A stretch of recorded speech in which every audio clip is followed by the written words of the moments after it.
السلام عليكم ورحمة الله، وأسعد الله أوقاتكم بالخيرات والمسرات.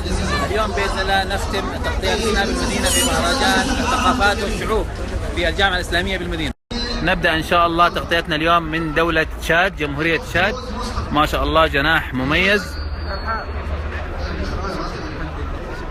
طبعا دولة تشاد دولة إسلامية في وسط القارة الأفريقية، عدد سكانها 15 مليون، نسبة المسلمين بفضل الله 85%. هذه اللوحة توضح أبرز خريجي الجامعة الإسلامية من دولة تشاد، ما شاء الله جميعهم مراكز عالية جدا بفضل الله في دولة تشاد. الفضل لله ثم للمن. ننتقل إلى جمهورية النيجر. جمهورية النيجر ما شاء الله 98% من المسلمين بفضل الله سبحانه وتعالى.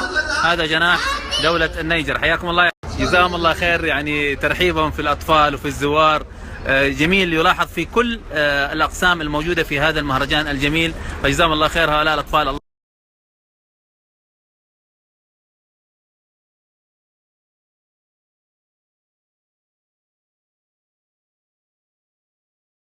هذا جناح دولة ألبانيا.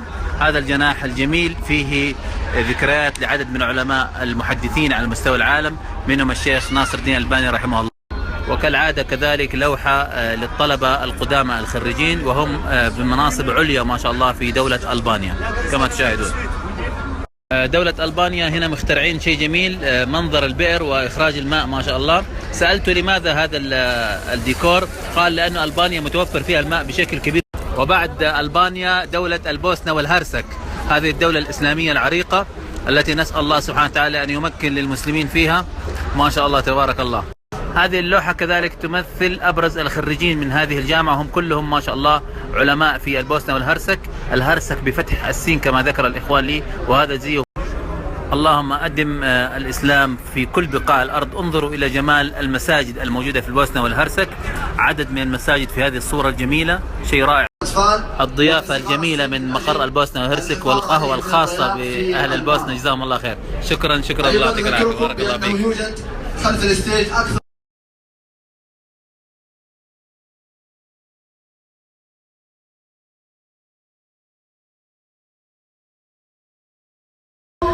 جناح دولة الهند ما شاء الله، عدد السكان 1.25 مليار، والمسلمين 255 مليون نسمة.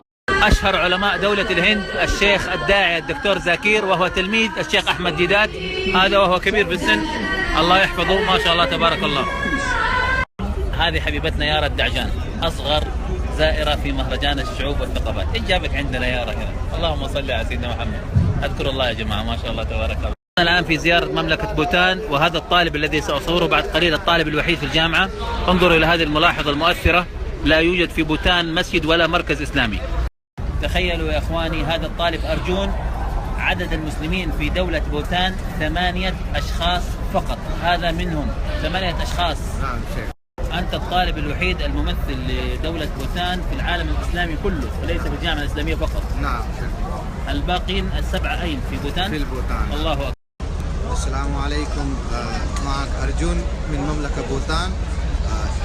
نحن عندكم مليون عدد السكان، ومنهم فقط 8 أشخاص مسلم، لكن الحمد لله هذا أيضا نعمة، ولكن نعمة شوية وأمانة كبيرة. أخي ورجان، أريدك أن توجه رسالة للعالم الإسلامي على نعمة هذا الدين العظيم. نعم، بوتان الحين نحتاج للدعوة المساعدة من دولة، يعني نحتاج للدعوة. إذا فقط يعني زيور في البوتان هذا هو دعوة، لأن الناس الحين في البوتان ما يعرف الإسلام والمسلم. زيارة البوتان صعب، لأنه ما عندي سفارة، ما عندي يعني ممنوع دخول الطائرة من دول آخرة. أنا سويت هذا زيارة بوتان.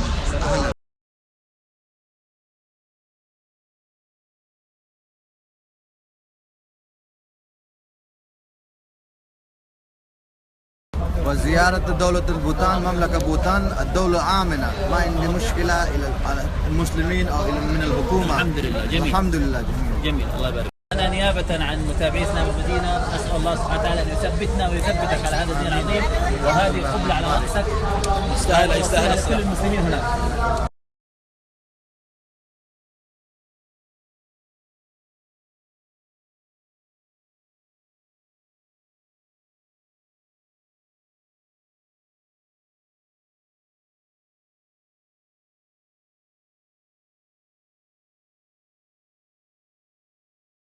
أقسم بالله العظيم أن زيارة هذا الجناح أثرت في جدا جدا.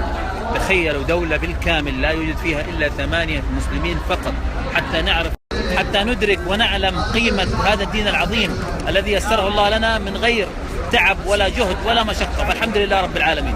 هذا جناح سلطنة عمان الحبيبة. كثير من المتابعين من سلطنة عمان حفظهم الله من 3 أيام يتواصلوا معي لتغطية مهرجانهم في الجامعة الإسلامية.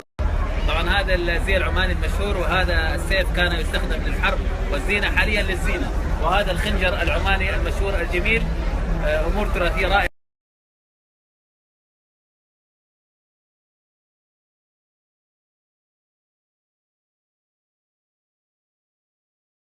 الله يجزي خير. أكرمونا بالحلوى العمانية المشهورة. طبعا عمان مشهورة بالسياحة بالذات في مدينة صلالة العمانية، طبيعة خلابة سبحان الخالق. هذه مع البطل عدي الله يحفظه في مهرجانات الثقافات والشعوب. كم عمرك عدي؟ 9. الله يحفظك. طبعا العملة العمانية أيضا عملة بالريال. الريال العماني هذا اللي تشاهدونه 10 ريال سعودي، 50 ريال عماني 500 ريال. طبعا هذا من تراثهم البحري الجميل. هذا في الجناح المصري الحبيب أم الدنيا. هنا العمدة، وهنا مصوراتي، وهنا ما شاء الله الباشا، وهنا اللبس الفرعوني. من أجمل المعلومات ما شاء الله أكثر من 6000 صحابي دفنوا في أرض مصر. هذه المعلومة قد لا يعرفها الكثير من الناس. أنا الآن في جناح كمبوديا، دولة العود المشهورة ما شاء الله تبارك الله، وأيضا طيبونا بالعود طلبة الجامعة حفظهم الله جزاكم الله. شكرا يا شيخ. هذه شجرة العود المشهورة، ويستخرج العود من أين؟ أشر بالله عليها. شوف أين العود؟ من قلب الشجرة سبحان الله. من هنا يخرج عود الكمبودي. تخيلوا هذا العود، هذه ربع تولة، سعرها في كمبوديا من 150 إلى 200 ريال، وسعرها هنا أغلى بشيء قليل طبعا. الآن سنغطي إن شاء الله جناح دولة نيجيريا. هذه الدولة الإسلامية بإذن الله، عدد السكان فيها 200 مليون، وعدد المسلمين 150 مليون بفضل الله. حياك الله. للعلم نيجيريا نظام قبلي، يوجد عدد كبير من القبائل. هذا لبس القبائل التي تحكم نيجيريا، وهذا لبس آخر أيضا في نيجيريا مثل هذا الزي حفظه الله. طلبت من الملك أن يتحدث معي فرفض في البداية، قال الملك لا يتحدث مع الشعب، لكن جزاه الله خير في الأخير تواضع وتحدث معنا. حياك الله أيها الملك. يعني هذا زي الملك النيجيري أم ماذا يعني؟ زي ملك نيجيريا كانوا يلبسون هكذا عهد الملك. سبحان الله، عهد الملك النيجيري.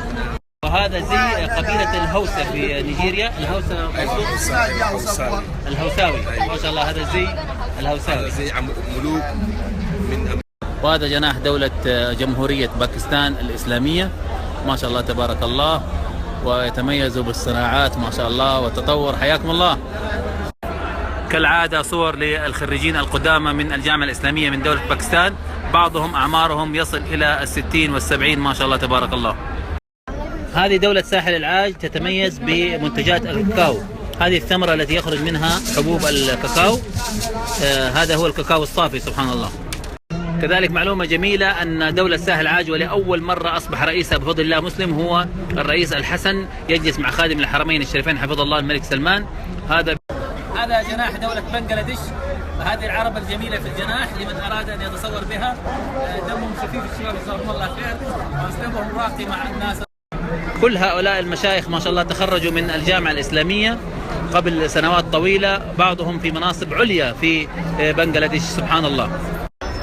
نختم إن شاء الله بجناح دولة غانا، وأعتذر لأي دولة ما استطعت تصويرها. إن شاء الله حاولت أرضي كل المتابعين من كل الدول، حفظ الله الجميع.